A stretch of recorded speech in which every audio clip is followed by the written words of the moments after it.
This is CBS Eye on the World. I'm John Batchelor. A new book to tell the story of Caesar is dead. Mark Antony, the speech at the funeral, galvanizes Rome. However, there is a young man listening into all of these events named Octavian. And from the death of Caesar until the rise of Augustus, aka Octavian, there is a battle between Romans that involves the Queen of Egypt, the Queen of the Ptolemaic Empire, Cleopatra. A new book, The War That Made the Roman Empire, Antony, Cleopatra, and Octavian at Actium. Barry Strauss, I welcome him. He's the Beaumar Chair of Humanistic Studies at Cornell University. He is also my guide on these matters because I do not have the classical languages. Barry does, and he can help us understand moving between the Greek historians and the Roman historians to remember these events. Barry, congratulations and a very good evening to you. The first thing we must attend to is the source of these reports, of this drama between these three, Antony, Octavian, and Cleopatra. Who left us the notes that you're working from? Good evening to you, Barry. Good evening, John. Thanks very much for inviting me to speak to you. So in answer to your question, the first source that we turn to is Plutarch. Plutarch, a Greek living more than a century after the events that are recounted here. His life of Antony is our best single source for these events. And then secondly, a later writer, Cassius Dio, another Greek, he's from Asia Minor. He is a senator, a Roman senator, and he's living even later, so around the year 200. And he writes a encyclopedic history of Rome. Both Plutarch and Cassius Dio have access to earlier sources, some of them non-existent today. And those are our two primary sources for these events. We introduce the major players in this drama. Marcus Antonius, Mark Antony, born 83 BC. Who was Mark Antony at the moment of the death of Caesar? What did he represent to Rome and to Caesar? At the moment of Caesar's death, Mark Antony was one of the two consuls of the Roman Republic. And he came from, so he's a very important person, one of the highest offices. He is a lieutenant of Caesar's. He has fought for Caesar in Gaul and in the civil wars. And he comes from a noble family. He is part of the Roman nobility. So a significant, powerful, influential person. And the family is all critical for these early years of Rome moving from republic to empire. Antony means immediately that he has a presumption to rule or to possess or to speak for the empire, quite different from, say, a senator who might have bought influence with his riches.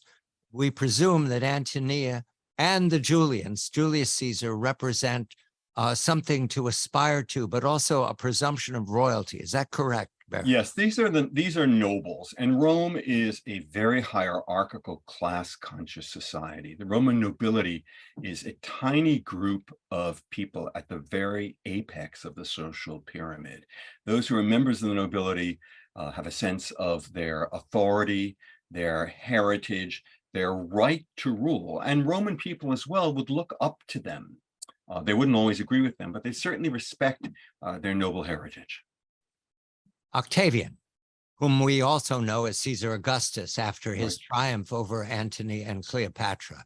He is not the same level as Mark Antony, his family. It's an equestrian family. They represent certainly success in Roman society, but a step down from Mark Antony. Is that fair, Professor? Yes, except that his family had made it into the Senate by this point. But his father's side were not members of the Roman nobility.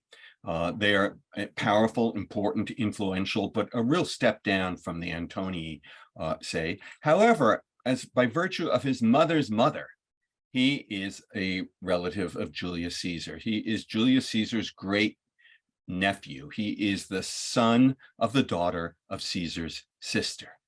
To many Romans, that would have been big deal. you're not really a member of the nobility. But Gaius Octavius, as he was born, and his mother wanted to parlay this into something greater. He's 20 years younger than Mark Antony. Note that. Yes. Yes. He's also, as you introduce him, a slight and diminutive man compared to Mark Antony's presentation from his statues as muscular and vigorous, and an experienced veteran fighter. Octavian was never a warrior. Is that correct, Professor? Yeah, I mean, Octavian did go into battle. He did fight on the battlefield, but he was never a great warrior, and he was certainly never a great battlefield commander. His talents lay elsewhere. The first triumvirate was Caesar, Pompey, and Crassus. That is gone now. Caesar's dead. Pompey's dead. Crassus is dead. The second triumvirate is important because we have an empire that still wants to be a republic. It goes back and forth. It's flipping day by day. And Octavian is Caesar's heir by Caesar's wish. He adopted him, which has the weight of law. Mark Antony, of course, is the man who was second to Caesar and is seen as a natural transition to ruling the empire. And Lepidus, the third member of the triumvirate, who is he? So Marcus Lepidus is, like Antony, he is one of Caesar's lieutenants, and he is a very strong supporter of Caesar, but he doesn't have the political power or the authority or the influence of either Mark Antony or, as it turns out, young Octavian, who turns out to have a lot of political power as well. He's definitely the third member of the triumvirate. The triumvirate has a job to do, which is to defeat and punish the assassins of Julius Caesar. That ends with the battle successful at Philippi in 42 BC, 2 years later. Who is given credit for that victory? Antony is given credit for the victory. Antony and Octavian were both there, but it's clear that Antony plays the major role. In fact, Octavian, for a lot of the battle, has fled from the battlefield. He says, one source says he was sick, another source says that he saw a vision that he was going to be captured by the enemy, so he went off to safety. So it's Antony who comes out as the hero of the victory at Philippi. And there's a puzzle here, Barry. Yeah. Again, the sources favor always Octavian because he becomes Augustus, and everybody is acknowledging the divine Augustus throughout the length of the Roman Empire. Heck, they still do it, Barry. Fine. Yeah. So how is it that we get a portrait of Octavian that is not successful and Antony being emphasized? It seems a contradiction. That's a great question. Well, for one thing, we have other sources. We have a very important source for this period that disappears later, and that is Cicero. Actually, no, we don't have. Do we have Cicero? No, we don't have Cicero. Excuse me. That's really an interesting. That is really an interesting question. And I would say that the sources are honest enough to portray and to give Antony his credit at Philippi. Octavian didn't have complete information dominance over this in this period. Although you note that Philippi goes one way or another if Cassius doesn't commit suicide. You note that. That's right. Brutus then also commits suicide, making Antony a victor over two men who were less than vigorous. Well, Cassius was a great general. So there are really two battles at Philippi. There are two battles at Philippi, and Cassius was a great general. If he hadn't gotten the false information that he was losing the battle and committed suicide, then things might have gone very differently. And the assassins might have won the battle and totally changed the course of Roman history. But he did commit suicide. Defeating Brutus in the second battle was not nearly as difficult because Brutus, like Octavian, was never a great battlefield commander. He wasn't nearly the general that Cassius had been. All right, it's now 42 BC. And if you're coming from Mars and looking at how the Roman Empire is possessing, Antony is all powerful. He's the right family, the right time, the right temperament, the right pedigree, and he wins and he defeats the assassins. And Octavian is a sidebar, a note of history. But you emphasize Octavian had one thing that comes again and again. He was really ambitious. And the ambition overwhelms every page you have him on. He is a pounding, cynical man. Yeah, he is absolutely as ambitious as they come, but he also is as cunning as they come. He is Machiavellian before Machiavelli. And I think that Julius Caesar saw this in him as a young man and educated him in the dark arts of power. And he always had this over Antony. Antony was not a fool by any means, but I think that Octavian was a cut above him when he came to the political game and the power game. All right, we need to bring in the heroine of this drama, or what you say, the femme fatale of the film noir that Barry tells us, Cleopatra, when we come back.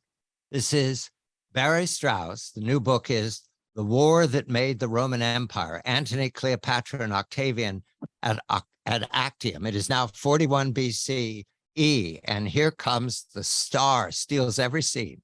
We're talking about the naval battle of Actium. However, Antony, Cleopatra, and Octavian are the contestants. There are other players here. We need to introduce Cleopatra. Barry, Cleopatra enters on a barge, a spectacular presentation, celebrated by poets and Shakespeare and everyone, of course, to wow Antony at Tarsus. Yes. Her entry to Caesar wowed him. Who was Cleopatra? Where did she get these skills, Barry? So Cleopatra was the queen of Egypt, and she was a member of the dynasty of the Ptolemies. Ptolemy had been one of Alexander the Great's generals, and after Alexander died, Ptolemy took over Egypt and turned it into his own personal kingdom. And Ptolemy and his successors turned Egypt into one of the great states of the ancient world. They built a new capital city called Alexandria, which at the time of our story was the greatest city of the ancient Mediterranean. It was the great metropolis. It had the most magnificent buildings. It had the greatest cultural infrastructure of the Mediterranean world. The Ptolemies also, at their height, had been the greatest naval power of the Eastern Mediterranean at any rate, and there's still this strong naval tradition. Alexandria is a teeming port. It is very wealthy. The trade of the world, the ancient world, comes through Alexandria, at least as far east as India, and as far west as Western Europe. And Cleopatra is the queen of this country. She's come up the hard way. Her dynasty is full of civil wars and intrigues and assassinations and murders, and she's learned to fight with the best of them, at war with her sister and two of her brothers, responsible perhaps for the murder of two of them, and one of them at least would have happily murdered her, if not two of them. So she is a tough, tough player by the time she meets Antony in 41 BC. The meeting is spectacular. You'll have to read Barry's presentation, but there's perfume in the air, there's music, she's on a barge. Antony is immediately wowed. Now, Antony has a talent with ladies of Rome, but he also has a talent with women he meets around the world. He's married, but at this time, his understanding is conquest, and Cleopatra has the same. Does he recognize right away that she's as powerful as he is? Oh, I think so. I think he knows that she is the one great surviving queen of the eastern part of the Roman Empire. There are other monarchs, but she is the most powerful in this period. And Egypt is the wealthiest country in the ancient Mediterranean. The Romans had long had their eyes on Egypt, and they long treated it as a bank. The only reason they hadn't conquered it is that the senators are too jealous of each other, and they don't want any one of them to have the reputation and the clients that would come from it from conquering Egypt. So Egypt manages to claw out its independence, holding on to it tenuously. And Antony recognizes that Cleopatra is virtually a gold mine. Importantly, Cleopatra is also the mother of a child, a male child, who is sometimes challenged as his patrimony, but Antony eventually confirms that that is Julius Caesar's child, correct, Barry? And that's right. A great weight on Antony and a great weight on Octavian. Oh, sure. So Cleopatra has a son, her only child, Ptolemy the 15th, Caesar. We call him Caesarion. Caesar allowed Cleopatra to name the boy Caesar, and she may have brought him to Rome. There seem to be images of Cleopatra with the child in surviving Italian art of this period. It may be that we know Caesar put up a statue of Cleopatra in Rome and maybe holding the child. And I frankly find the sources that claim that he's not Caesar's son to be very suspect. They are people who are very close to Octavian. In any case, never official recognition. But I think most people really did believe that Caesarion was the son of Julius Caesar. And so in a way, certainly Cleopatra had been the girlfriend of Julius Caesar. For Antony to claim Caesar's woman is a great card for him to play. Antony has plans, which is to take the richest part of the empire as he's the marshal of the East, right, and leave Octavian to be the marshal of the West. Lepidus right, is given one province in Africa. However, Antony needs a treasury, and that's what Cleopatra represents. You tell one wonderful story about Cleopatra giving a dinner in which she says she's going to spend, I don't know, what was it, 10,000 talents or some incredible amount of money. The pearl in the vinegar. Tell that story, Barry. This is Cleopatra. Yeah, this is Cleopatra says she's going to give the most expensive dinner party in the world. What she does is she dissolves a very large and valuable pearl in a glass of vinegar, and then she drinks it. Now, the way the story is told in Plutarch, I believe it's in Plutarch, it all happens at once. Modern studies have shown, no, it couldn't have happened at once. It would have taken about 24 hours to dissolve the pearl. But in fact, it could have happened, as long as you waited a certain amount of time. And so that allows Cleopatra to show that she can, in fact, give the most expensive dinner party in the world. It demonstrates how clever she is, and that she has access to science, which is also one of the features of Alexandria. It's a scientific capital of the ancient world. At this point, Cleopatra and Antony become lovers, and the plans that Antony now has a bankroll and also a really powerful woman go along with him. A detail here, because again, Augustan, that is Octavian opinion, influences everything. At this point, the sources paint Rome as a tragic mask, and Alexandria, I have my note here, as a comic mask. Did that suit Augustan to dismiss Alexandria as not as much gravity as Rome? Oh, definitely. And the Romans looked down on Egypt and the East in general. They thought of themselves as the manliest of men, and the people of the East, Greek speakers or Egyptians, as effeminate, as not quite up to them. And it's clear that history shows that Roman armies, Roman navies had conquered the East. Of that, there is no doubt. The book is The War That Made the Roman Empire. We're going to war. Antony and Cleopatra and Octavian and Actium. Professor Barry Strauss is the author. We have the three players: Octavian, who is adopted by Julius Caesar before his death and is the heir apparent, except Antony, who is Caesar's right-hand man, lieutenant, ambition, and in the triumvirate with Lepidus and Octavian and Antony. Antony has the richest portion of the empire. The treasuries pour in, not only all of the treasuries of what is now Syria, what is now Israel, what is now Iraq, Iran, Turkey, all of that pouring in, Armenia, pouring into Antony's possession. If he puts in the right rulers, he has to conquer pieces of it. Remember, Caesar was on his way to conquer Parthia upon the time of his death. However, he also has Cleopatra's treasury. And we now enter into a period that is very dynamic, because Octavian's plans include the fact that he's got to have better information. Antony's out of his reach. So we introduce another heroine into this, who will triumph quite secretly for all these centuries. Her name is Octavia. What do we need to know about her, Barry? Okay, so Octavia is the older sister of Octavian. They have the same parents, and they always were close, these two kids. She had been married to a Roman politician named Marcellus.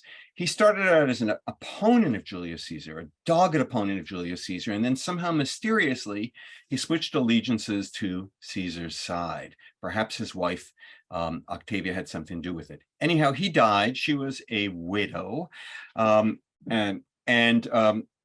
around the same time Antony was widowed. His Roman wife, Fulvia, also died, never mind his mistress, Cleopatra. And Antony and Octavian almost come to blows in the year 40, but they make a peace treaty. They make an agreement. And to seal the deal, they agree that Octavia should marry Mark Antony. All of Rome is thrilled at this result. And it looks like civil war has been averted. And this glorious marriage celebrated in Rome is going to seal the peace. Octavia goes eastward with Mark Antony, and they live in Athens, which is his capital as he governs the Eastern Roman Empire. Most of the sources tell us that the two of them had a happy marriage, and she was a devoted housewife, staying at home, baking cookies, and having 2 daughters for Antony.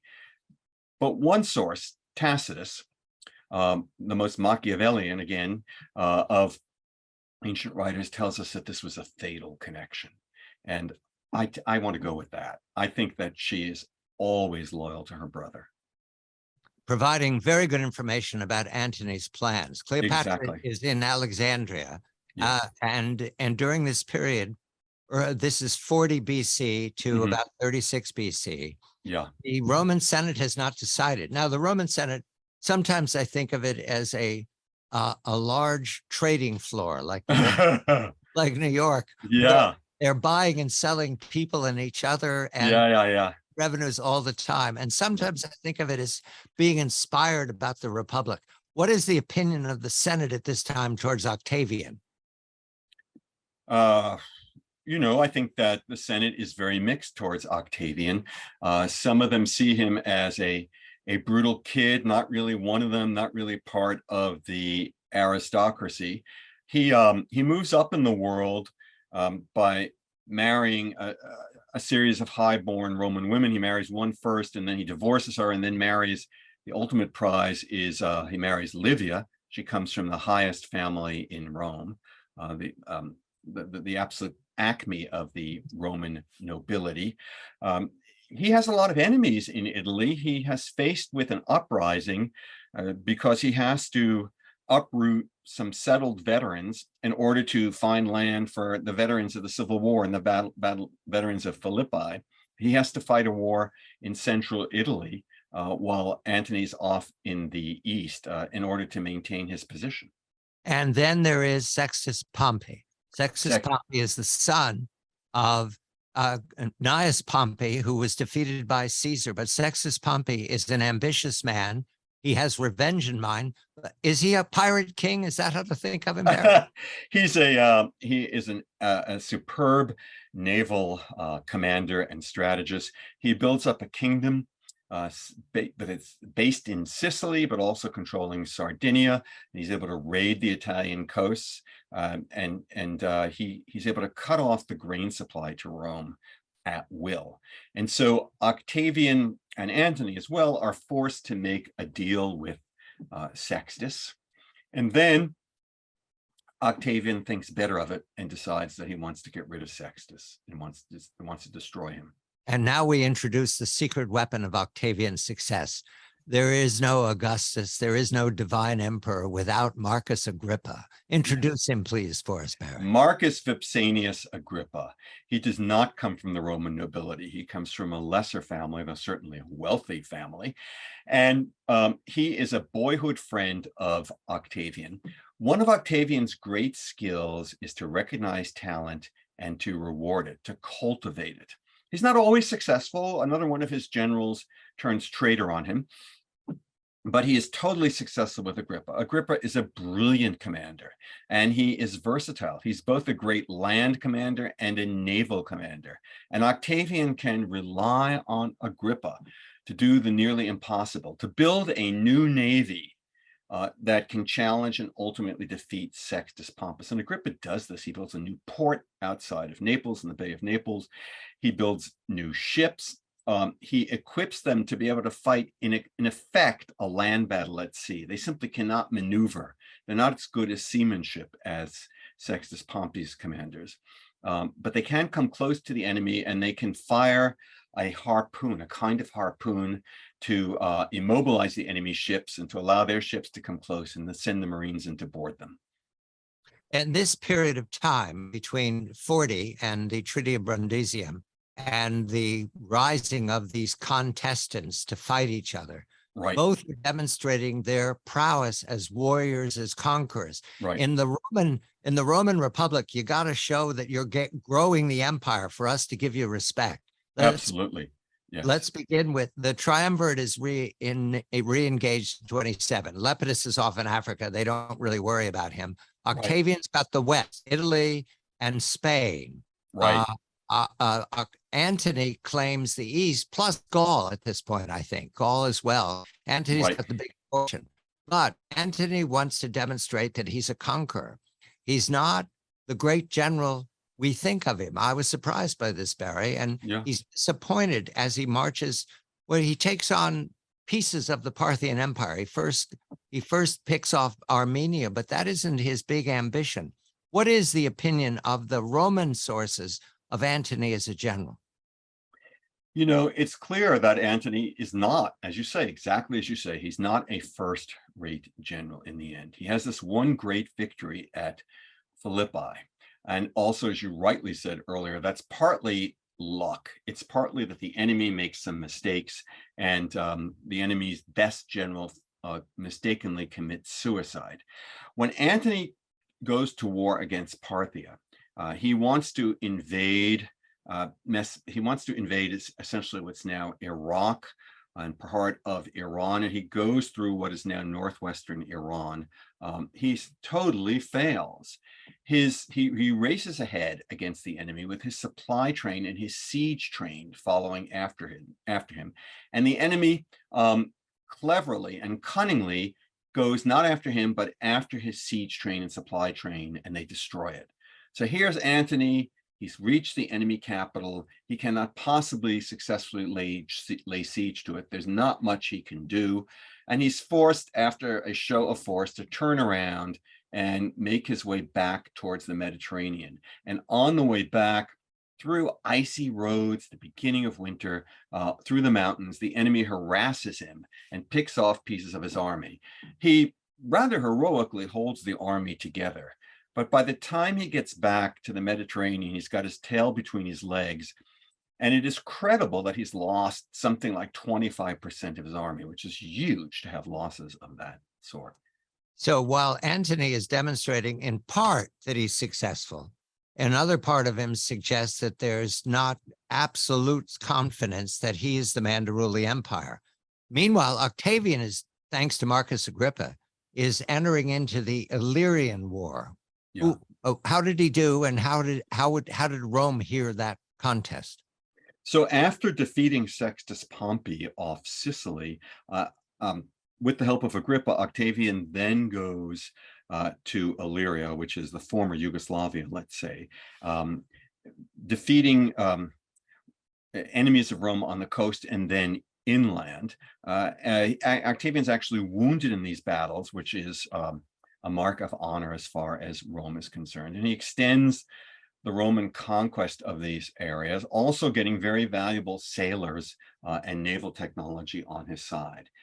It's not as major a win as conquering Parthia would have been, but it is a win. And it also establishes Octavian's flag on the eastern side of the Adriatic Sea, getting uncomfortably close to Antony's domains. In fact, it looks, though we're not 100% sure, it looks as if Octavian manages to conquer the very important naval base of Dyrrhachium, which is in Albania nowadays, which is really muscling in on Antony's territory. So Octavian's star is rising. Antony, he does manage to bounce back and conquer Armenia, and he does manage to rebuild his forces in the east, thanks to the help of Cleopatra and her money bags. And he also has established a series of client kings in the east, which is no mean diplomatic feat. Still, he has not won the great victory that he hoped to have and that he hoped would make him #1 in Roman politics. All right, it is 33 BC, and the triumvirate is due to be re-established again every 4 years, but they let it expire. Right. And therein lies the presentation of the crisis is coming. Let's set the scene. Antony is now back in Alexandria with Cleopatra, Octavian in Rome. Right. Octavian has conquered the Illyrian War. He has Marcus Agrippa, but the two are staring at each other. Octavia no longer giving good information because she's not with Antony. Right. He's got the treasury, and they're all deciding that the next step has to be on the basis of our propaganda. And what I love about Octavian is that he uses what we call information war. Absolutely. He establishes that Antony is a heretic. Isn't that what he calls it? A heretic? He doesn't use the word heretic, but he wants to present Antony as a traitor to Rome, and someone who is really kind of sad. He presents Antony as someone who's been unmanned by the evil Cleopatra. She's made him behave in un-Roman fashions. My favorite detail is that he lets it be, he suggests that Antony is sleeping under mosquito nets. What kind of Roman man would sleep under a mosquito net? And for Roman propaganda, luxury, giving in to luxury was the ultimate crime. And Antony, he says, is doing that. Dionysius is identified with Antony. What did that mean to the Romans? So Antony, Antony proudly identifies himself with Dionysius. He says that Dionysius is his patron. And we might say, why on earth would anyone want to be known as something with Dionysius? It's like saying you're in a fraternity in Animal House or something. But Dionysius for the ancients is not just the god of wine. He's the god who conquered Asia. And Alexander associated himself with Dionysius. So Antony is saying, I'm the new Alexander. I'm going to conquer the East. But the Romans say, nothing doing, baby. You're a drunkard.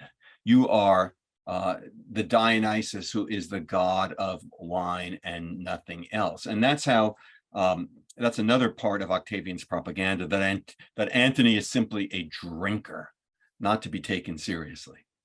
It is 33 BC, 32 BC. Antony and Cleopatra are in Alexandria with all the money, celebrating parties all the time. They have very good wine, and they're in the palace. Octavian is in Rome, which is a wooden city at this point. It is not what we imagine today. Right. There's a reason for that. Right. Octavian does not have the treasury, and also assaulting the Ptolemaic Empire seems much too ambitious for what Rome has at this moment. So we turn now to what the professor calls the unforced era of Antony's life when we come back. This is the war that made the Roman Empire, Antony, Cleopatra, and Octavian at Actium. Barry Strauss is the author. And here comes the mistake that Antony could have avoided. It's called an unforced error in sports, and it's a whopper. Professor, what is his decision of his wife, Octavia? Antony decides to divorce Octavia. And this is a propaganda bonanza for Octavian in Rome, saying Antony has betrayed his Roman wife and the mother of his two daughters, and instead he has turned her over for Cleopatra, for this Egyptian queen. He's no longer a real Roman. He's no longer representing Roman interests. And this is the banner that Octavian wants to go to war under. He's fighting for Rome. Antony is really no longer fighting for Rome. He's fighting for Egypt, for the Greek speakers, for the East, and must be defeated to save Rome. I'll go over this part of your book, and I agree with Octavian. Yeah. I can't understand why he felt after all these years this was necessary unless Cleopatra insisted upon it. What did he get out of divorcing Octavia? What he gets out of divorcing Octavia, I think, is what the political scientists call credible commitment. He's saying to all the people who are fighting for him, I'm not kidding. Before this, when he's still married to Octavia, they might think, this is a game. Antony's bargaining with Octavian just as he's done in the past. Yeah, he's got this fleet. He's built a new fleet. But at the end of the day, the guys are just going to make an agreement. Antony's going to take Octavia back. There's not going to be a final decision. What Antony's saying to his supporters, and in some ways to his supporters in the Roman Senate, even more than the Roman East, guys, I really mean it. This is going to be an absolute decisive battle. I am not going to leave you high and dry. I'm not going to betray you by making a deal with Octavian and turning you over to the tender mercies of Octavian. Think of this as a gangland war. And you want to show that you are very serious about the people who are on your side, and you are not going to betray them. By giving up Octavia, I think he said, I burned my bridges, guys. This is it. It's real. Yes, but all right. There are doubts in his own camp. Ahenobarbus is the most known. He's an experienced admiral, and he tells Antony, this is a mistake. Leave the woman behind. We're going to war for you. They gather at Ephesus. What is Ephesus to them at that time? So Ephesus is this great port city on the coast of what is today Turkey. It's near Izmir in Turkey. It's on the Aegean Sea, and it's much closer to Greece and on the way to Italy. It's clear that their strategy is to invade Italy and to win that war that way. And Ahenobarbus is saying, you can't do this with Cleopatra in tow. You got to get rid of her. But that's not so easy, because Cleopatra is A, the money bags, and B, she has a certain power over Antony because she is one brilliant woman and knows how to use all of her charms on him. She doesn't want to go. And Cleopatra has very cleverly bribed important players in Antony's camp and made sure that they are going to defend her. They know, Cleopatra knows and Antony knows, that they're obliging Octavian to declare war. They understand that. They're forcing his hand. I think they know, but I think they feel it's now or never. They feel that it's now or never. And Octavian obliges them. Is he aware that that this, of course, commits him to a civil war? How does he deal with it? So I think that I guess I'm a little less pro-Octavian than I think you're coming off as.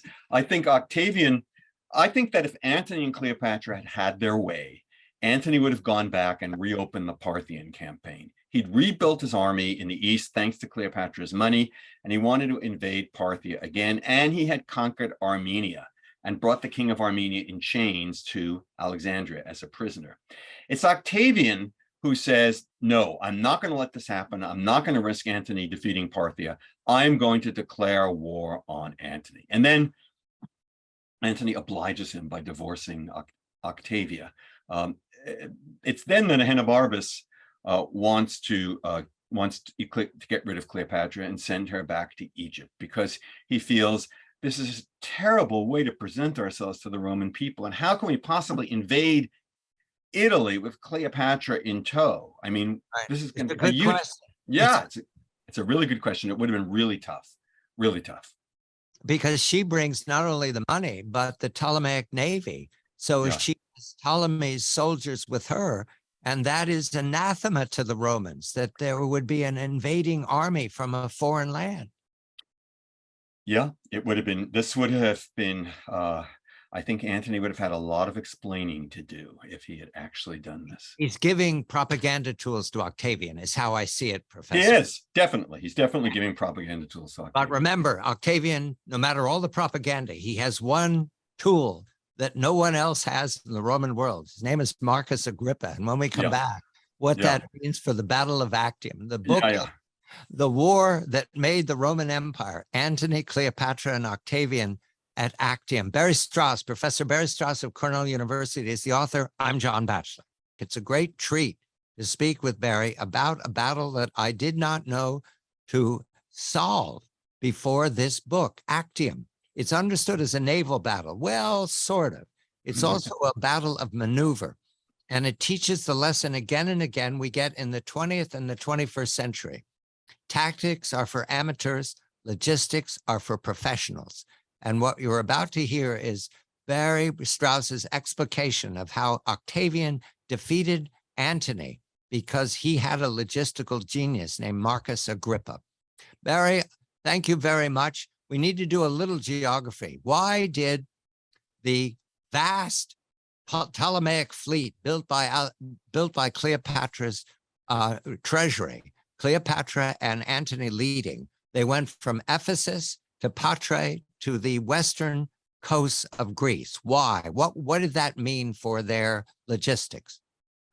Well, it was the jumping off point for invading Italy. It also effectively closed off Italy from the east because you needed to sail along the west coast of Greece if you wanted to get from Italy to the east, because the east coast of Italy is very treacherous and has almost no harbors. I think originally the plan was to invade southern Italy. It would have been a very difficult thing to do. And in terms of propaganda, it would have been very tough with Cleopatra along with them. But they built a fleet. They built an invasion fleet. And so if anyone could have done it, their fleet could have done it. Yet Antony and Cleopatra decide to stay in Western Greece and not invade. They decide to wait for the enemy to come to them and then defeat the enemy in Western Greece. Why they made that decision, we don't know. Is it because Cleopatra didn't want to risk her own naval contingent of 60 ships and risk losing the route eastward to Egypt? Is it because Antony lost his nerve because he had been burned in his campaign against Parthia?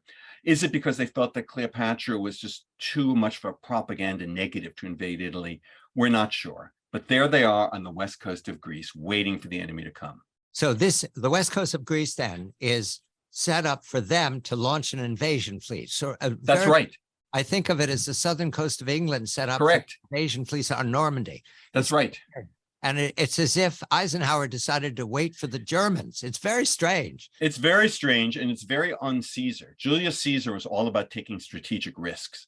And they hadn't. I mean, perhaps they were planning to invade Italy and never got around to it. The sources are very pro-Augustus, so we're not sure about it. But I have to admit, that is reading a lot into the sources. That's not there to come to that conclusion. We do know that the enemy strikes very, very early in the sailing season, before Antony and Cleopatra can get around to do much of anything.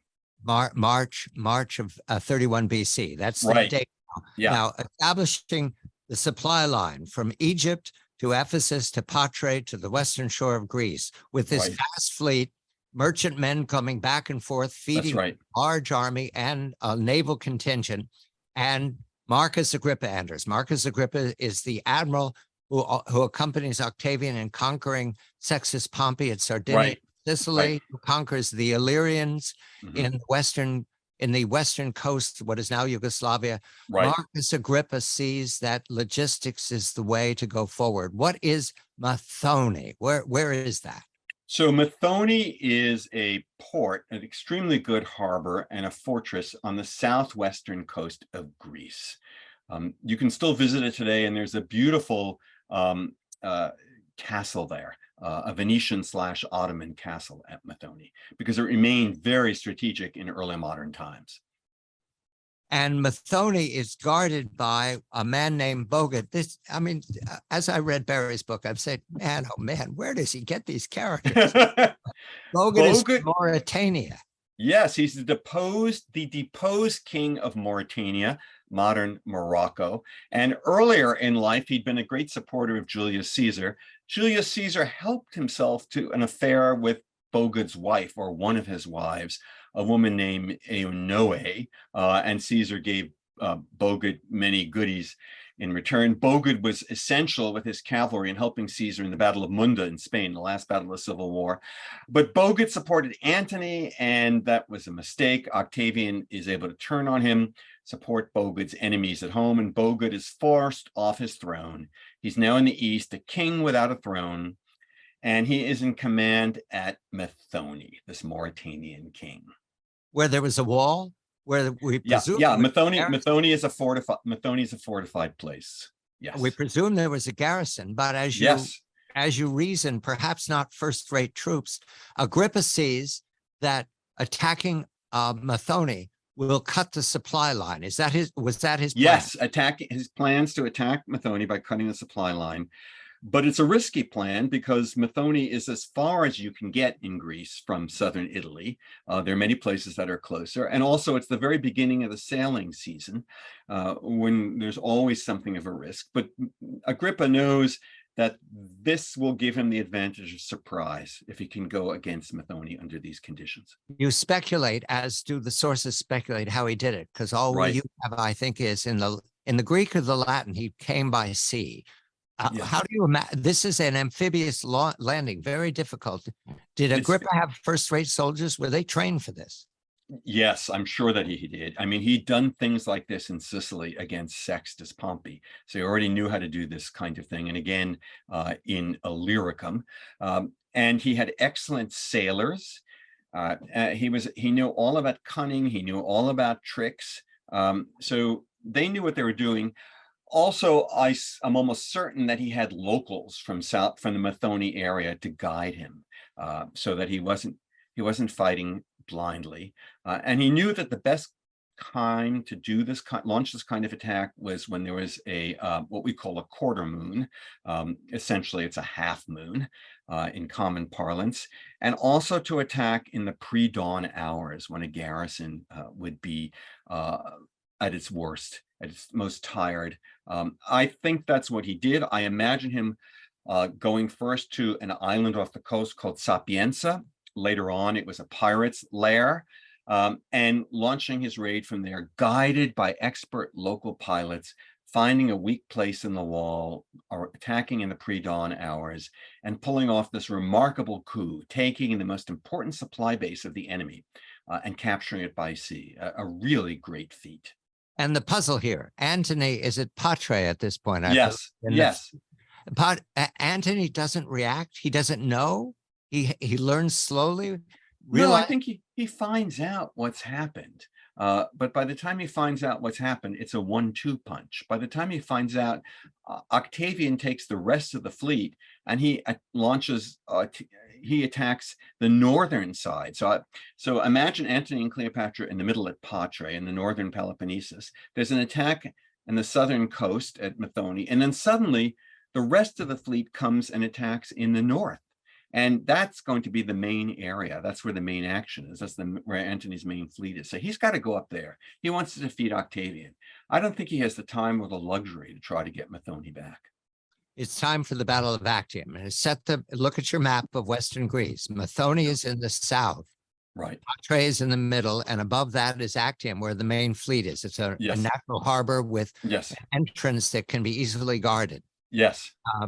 Octavian's in the north with the remains of his fleet. Yeah. Agrippa can rage up and down. They had to hug the coast.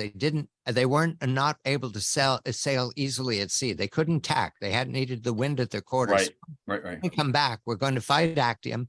And first, the professor is going to introduce us to Roman ships. The book is The War That Made the Roman Empire, Antony, Cleopatra, and Octavian at Actium. It is now the summer of 31 BCE. The whole world is listening for what's about to happen next. The battle fleets, the vast Ptolemaic battle fleet purchased by Cleopatra's money, is at harbor, hundreds of ships at harbor with merchant ships back and forth feeding the army, whereas the smaller Roman fleet is north of Actium on the coastline without easy access. But Octavian and Agrippa have fought sea battles before. Professor, what is a 5? What is a 6? What kind of ships are those? So these are galleys. They are oared ships. And a 5 would, there's some doubt as to how they were made up, but I think according to the most likely reconstruction, in a 5, you'd have 5 men to a room. Imagine 2 levels of oars. There are 3 men rowing on the top level and 2 men rowing on the bottom level. So that would be how a 5 would go. A 6 might have 3 and 3. A 4 and a 5 are about the most efficient kinds of warships to use in this period. They have the right amount of power and weight. And these ships would go into battle. They would one tactic is to ram the enemy, but as they go attacking the enemy, they first shoot off arrows, they shoot off bolts. Some of these ships can actually have catapults on them. Sometimes they will launch harpoons that will attach them to the enemy ships. There are a variety of ways of fighting. They're both missiles and fighting platforms. Octavian has the high ground to the north of the entrance to the the bay. Yes. And Antony and Cleopatra have the south, where there is malarial swamps. This is the summer of 31. At some point, it becomes to Antony that he cannot bring Octavian to battle on the land. Octavian continues to decline battle. Right. And therefore, Antony and Cleopatra have a war council. What do they decide, Professor? They decide that they have no choice but to leave Actium. They are having ever greater difficulty supplying their troops because Agrippa's raiders are cutting off all supplies coming into Actium, or cutting off most supplies coming into Actium. They need to flee. They have two choices. They can either flee by land or flee by sea. And they decide that it is too risky to go by land. Land travel is always harder in the ancient world than sea travel. They decide that what they want to do is to fight a breakout battle and to escape by sea. They can't take with the treasury. With the treasury. So the ace that they've got is they've got the lion's share of Cleopatra's treasury from Egypt is with them. And Octavian would dearly like to get his hands on this because he's short of money. The enemy has the money. What is striking about your presentation, Barry, is that I always assumed that Octavian representing the Roman Empire, had the bigger fleet, the bigger army. That is not the case. The odds at the time would have favored Antony and Cleopatra. Yes. Except for at the moment, they make a decision that is practical. Their supplies have been cut, and Octavian's having a war council as well. What do they decide? Yeah. So Octavian, at first, surprisingly to me, decides that he thinks they should just let the enemy escape, and then they can polish them off. The army will be left. The enemy will lose his army, let the ships escape. They'll polish them off in the east. They'll follow him back to the east. But it's Agrippa who says to him, "Boss, that's a terrible idea. We should fight a naval battle. We don't really have much to be afraid of at this point. I really think we'll win the battle, and we'll do the maximum damage to the enemy fleet." It's really interesting to me that in spite of everything, in spite of Methoni, in spite of the cutting of the enemy supplies, there's still some doubt on the part of Octavian and his camp as to who would win a naval battle at Actium. It is the morning of September 2nd, 31 BC. Yeah. The dawn is, Barry gives us a precise date. It's a little after 6 a.m. On the western coast of Greece. Yeah. Antony gives a final speech to his captains. We're going to go out and we're going to defeat the enemy. It's not true. He's going to let Cleopatra run. She has a plan to break through as soon as she sees an opening in the enemy line. The fleets line up against each other. And Barry, this is about as dramatic as it gets. They wait and they wait and they wait. Yeah. So Agrippa knows that if he allows Antony and Cleopatra to charge his ships and ram them, they could actually do serious damage. There is a small chance they could actually win this battle. So Agrippa's waiting about a mile away at sea. But Antony and Cleopatra are waiting as well for an entirely different reason. They're waiting for the wind to turn, as it does every afternoon, or most afternoons, and the wind will start blowing from the northwest. They need that wind behind them in order to race away from Actium, because they plan not to row from Actium, but to sail from Actium. And warships don't normally carry their sails in battle, but Antony and Cleopatra's ships do have their sails to go out into battle. And when the wind changes, they will raise their sails, lower their sails, unfurl their sails, and race off to the south. Octavian and Agrippa probably have up to 400 ships of all kinds, little ones, big ones. Yeah. Antony and Cleopatra, according to the professor's reporting, is about 230. That includes Cleopatra's squadron. Yeah. At some point, the Octavian Agrippa line opens, and here comes the purple sail. This Barry, this seems so dramatic. It's so Hollywood. It's hard to trust, Barry. Well, often with history, we don't know what to trust, but I can just only say history includes some incredible facts, things that are hard to believe, and yet they happened. Cleopatra's in her flagship, and she's the queen, so it's flying a purple sail. And at this crucial moment in the battle, she sails out with a purple sail on a ship that has gilded trimmings on it, and she's sailing out. And I think the Romans are just stunned. They didn't expect this. They didn't think it was possible, but there she goes, leading her 60 ships. And they go through a gap and they are heading out of the battle to escape. And Antony will follow in a Yes. smaller ship to catch up to the Antony. Yes. That's the flagship. Yes. The fleet at this point, he's abandoning his fleet. He's abandoning his army. What was his thinking? He's thinking, save yourself to fight for another day. But he must also be thinking that as a Roman, this is a no-no. This is a major no-no. Abandoning his men, leaving the army like this is a terrible blow for his Roman pride, for the protocols of Roman manhood, for what a Roman leader should do. This is not supposed to happen, but he goes anyhow.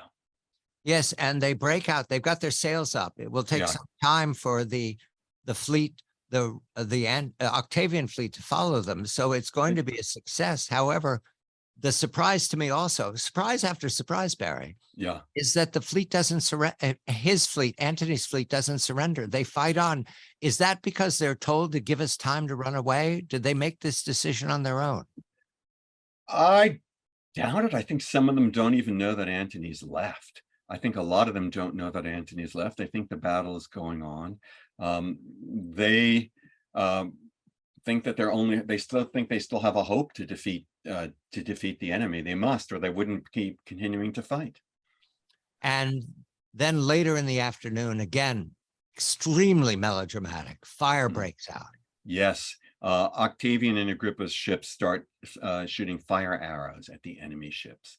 That will destroy them, send them to the bottom, kill large numbers of men. It tells us that Antony's men were still fighting, and that Octavian needed to do this to defeat them. All right, the lovers have escaped. It's 31 BC. When we come back, the end of both. Barry Strauss is the author of The War That Made the Roman Empire, Antony, Cleopatra, and Octavian at Actium. The lovers have fled, Cleopatra and Antony. They fled back towards Alexandria. At some point, Alexandria is aware of the fact that there's been a defeat, but they don't learn it from Cleopatra. Cleopatra returns in triumph, returning to her palace. She rules a very, very powerful empire, a very rich empire, the richest of all. They have gold mines in Egypt. Antony, on the other hand, having left his army, abandoned his army, is in despair, what the Romans called melancholy.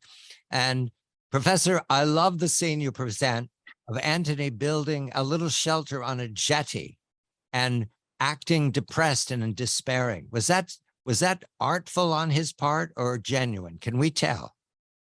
We can't tell. I mean, the sources say that he really was depressed, and perhaps he was. But I could also imagine that this was an act of cunning on his part to make people underestimate him, because it's always useful for leaders to be underestimated and to be able to fly under the radar. I don't think that Antony had quite given up yet. The Alexandrian people, this is a powerful, sophisticated, extremely rich society, are watching these two and the way they negotiate with themselves from their return in late 31 until Antony is going to take up battle against Octavian. What is Octavian doing in this period while Antony and Cleopatra in Alexandria? He's taking a victory tour. And what is his major concern, Octavian? Having won Actium, what does he want to present to his new empire? Well, he's got two things to be concerned about. First of all, he wants to make sure that Antony and Cleopatra are not able to rebuild their forces. So he wants to make sure that all these kings that Antony has put on thrones in the East are not going to be sending aid to Antony and Cleopatra to let them know that it's hopeless. Secondly, he's also concerned about the veterans who go back to Italy, who are rioting because they want their rewards. They want to be paid and they want land. But to do that, Octavian needs to get the treasure from Egypt because he can't raise taxes anymore. There have been tax riots already in Italy.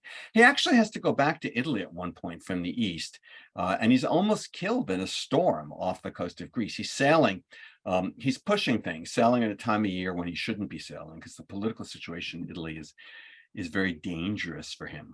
But he succeeds. He puts down the mutiny, or near mutiny, and he goes back to the east, and he's making his way towards Egypt. He wants to close the trap, close the pincers on Antony and Cleopatra.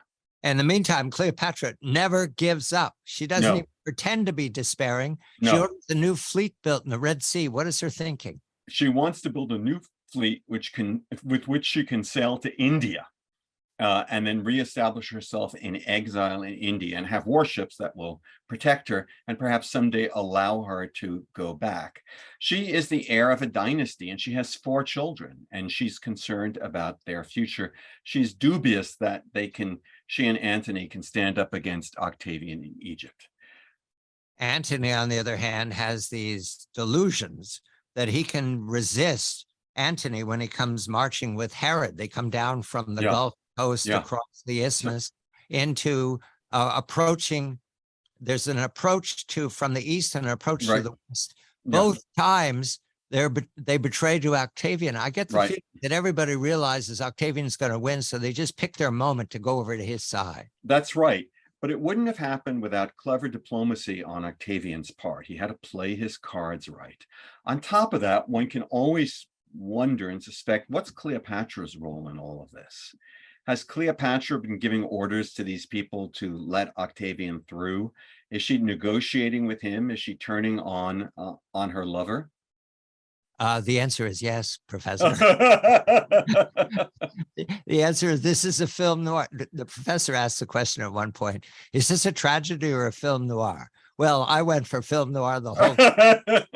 And you acknowledge that the sources acknowledge that there's a 3-way negotiation, Antony and Octavian, Cleopatra and Octavian. And then I guess Antony and Cleopatra are lying to each other, that they're not negotiating with Octavian? It certainly looks like they're lying to each other about exactly what's going on in the negotiations. Yeah. And Octavian wants the treasure, but he wants the treasure. Dead. Does he tell Cleopatra he wants what she has to pay? What cost for her children? What does he tell her? Well, we don't know, but we think that he tells her you have to betray Antony. And then I'll let your children live. But even Cleopatra doubts very much that he will ever let Caesarion live. Right. The heir to Caesar's type. Right. Caesarion, who's now 16 years old. He's a man? Yes, that's right. Yes. Right. Which means he can be killed. All right. Now, that's right. I love this negotiation between them because it's going to come to an end. Antony keeps challenging Octavian in single combat. He's no longer taking good advice. I don't even think he's taking any advice. He's imagining that Octavian, this slight 20 years younger non-warrior, is going to march out in armor and fight Antony. It's just, all right, why didn't Antony commit suicide at this point? What held him back? Did he think he was going to fight the final battle? Is that what he thought he was going to fight the final battle? He thought that his men would remain loyal to him. He didn't imagine that they would actually turn and run to the enemy's side when it came to the final battle. Which is they did. I love where the fleet sails out and they're approaching the Octavian fleet. And who puts up their oars? Octavian's side? Or? No. Antony's men put up their oars. They make it clear, we surrender.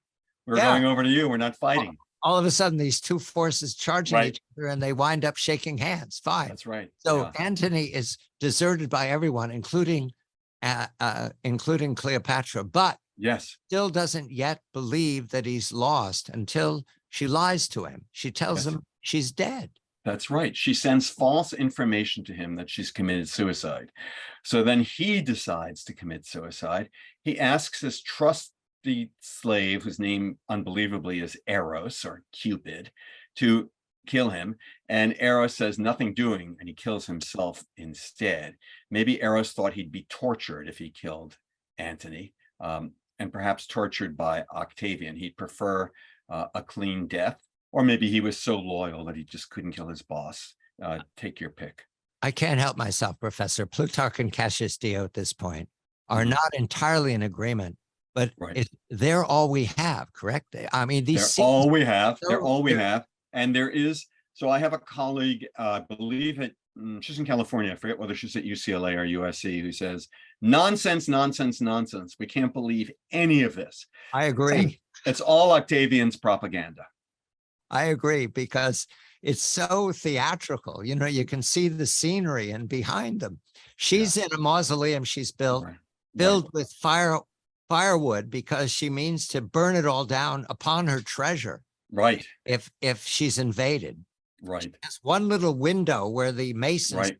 called in the last of the building. Yes. And her servant women hauled the bleeding to death Antony through the window. Yes, he botches his attempt to commit suicide. He's still alive. Cleopatra gets the word of what's happening, and she says, you know, I'm not dead, actually. So he's brought to the mausoleum. He's hauled up by these women who are having trouble, lacking upper body strength, hauling up, but they manage to do it clumsily. And then he comes in. He asks for wine because he's in so much pain. Cleopatra gives him wine, and then he dies in Cleopatra's arms. August 1st, 30 BC. All right. Now we go immediately, scene cut to Octavian. It's three days later. What was it? 3 days later? It was soon. Oh no, that same day he comes to he enters Alexandria. He enters the city. Yes. And the scene between Octavian and Cleopatra is also hard to imagine. I mean, this is a few days later. It's a few days later. Week later. He convinces her not to commit suicide. He tricks her out of her treasury. So she's helpless. She's his prisoner now. And he wants to take her back to Rome to ride in a triumph. She will not permit that, but she wants her children to live. So the negotiation between them. I can't tell who's winning. Can you? I think she wins. I mean, he says that he wants to bring her back to Rome to march in a triumph, but it's not really clear that he wants to do that. She would be trouble. Her sister was brought back to Rome in a triumph by Caesar, and the crowd forced Caesar to let the sister live. And she lived out her life in Ephesus in exile until Antony had her killed, perhaps at Cleopatra's behest. I think Octavian thinks the best solution is for Cleopatra to leave the scene. And I think he says to her, in effect, if you commit suicide, I will let your children live. That is, your children by Antony. There's no way he's going to let Caesarion live, but Caesarion's out of the picture, or so Cleopatra thinks. She has sent Caesarion south to safety, to a port, an Egyptian port on the Red Sea, where he is supposed to take sail with his loyal tutor to India, where he can survive all of this. Caesar's dead, Antony's dead, Cleopatra's still punching. She's 39 years old, Octavian's 33, a few years younger. The professor speculates they're speaking in Latin because she was gifted in languages. Plutarch presents her as in a single tunic on a straw bed in mourning, but Cassius Dio, he doesn't go for it. No. He says she's a golden queen, and she's got Caesar's love letters that she reads. It's spectacular. Yes. But we can't really believe either of these sources. We don't know what happened. We really don't know what happened. I speculate that her slave is there and is listening in and is a source of information later on, but that's sheer speculation on my part. It is August 8th when Octavian and Cleopatra have this dialogue that is really, it's head twisting back and forth between these two major players. However, she does want to die. She does want to die once she's secured her children's fate. It is now August 10th. And again, we don't know. I always presumed that Hollywood had it right. We don't know. Was it a snake? Was it poison? What is your best assumption after all these sources 2,000 years later? I was originally going to say the snake's impossible. That's a Hollywood detail. But I consulted a colleague of mine who's a herpetologist, and he assured me that it is entirely credible. Yes, it's not credible that she smuggled in a full-grown python, but a baby python will do the job just fine, 12 to 18 inches long, not very thick. And a cobra. Sorry, cobra. I said python. Please excuse me. I meant cobra. They call it an asp. But asp is just a Greek word for snake. It's just it just means snake. But yeah, we don't know what kind of snake, but it would have been a cobra. I meant that, not python. So cobra and a baby cobra could have done the job just fine. So I'd like to believe it was done by the cobra. Cobra Kingdom killed by a cobra. I got real suspicious. Okay, you can be suspicious, and Plutarch and Cassius Dio say we're not really sure. And then I have a colleague, as I said, who says, I don't believe she committed suicide at all. I believe that Octavian killed her. But, you know, history's full of really weird things, and we can't rule it out just because it's weird. Octavian's still on a campaign trail. All of this, the professor says, is about Caesarion. Yes. Everything he's done, Actium, Illyrian, right. Sextus Pompey, all about one 16-year-old. Yeah, because remember, the guy we call Octavian called himself Gaius Julius Caesar. My name is Caesar. I am the son of Julius Caesar. I am the one and only son of Julius Caesar. And so Caesarion, unfortunately, has a tutor who betrays him and says, you know, you can go back to Alexandria. It's safe. After all, Octavian is your brother. He would never kill you. But as soon as Caesarion gets back to Alexandria, Octavian kills him. August 29th, 30 BC. And when we come back, the marble city of Rome. The book is The War That Made the Roman Empire. Antony, Cleopatra, and Octavian at Actium. Caesar's dead. Antony's dead. Cleopatra's dead. Caesarion is dead. Octavian is the winner with his friend Marcus Agrippa and his sister Octavia. Alexandria is the marble wonder of the world, the richest, the best library, the best physicians. The people are rich and spectacular and very cunning and have vicious wits. However, Rome is going to be the center of Octavian's empire. So Octavian has to build this slowly over many years, and we're going to race ahead to when he becomes Augustus in 27. 27? Is it 27? Yes, 27. Yes. BC. Yes. Why did he take the name Augustus? What does that mean for his ambitions?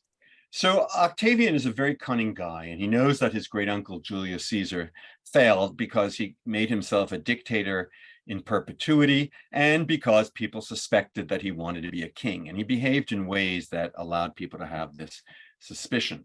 Octavian is much more subtle, and he learns from these mistakes. He doesn't want to be a dictator. In fact, the title dictator has been abolished in Rome, ironically, by Mark Antony of all people. And he doesn't want to be a king, but he wants to make it clear that he's in charge. So he agrees to the Senate giving him a title. They call him Augustus, which means something like the Reverend, the revered one. It's not been a title in Rome before. It's a new title. He wants people to think of him as a figure above politics. He also is referred to as the princeps.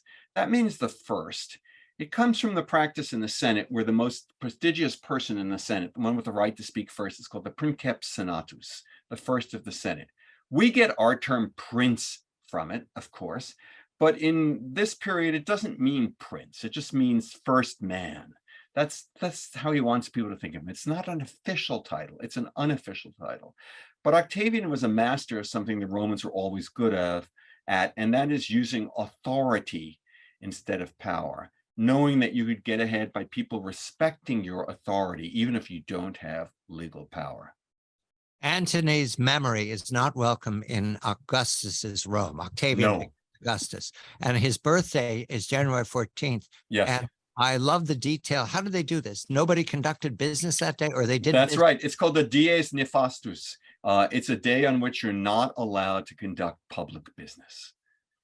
In order to drive the point home that Antony is not welcome to be mentioned in any conversation in Augustus's Rome. Now, the celebration that I've been waiting for, Octavia, and Octavian's sister. What a spectacular woman.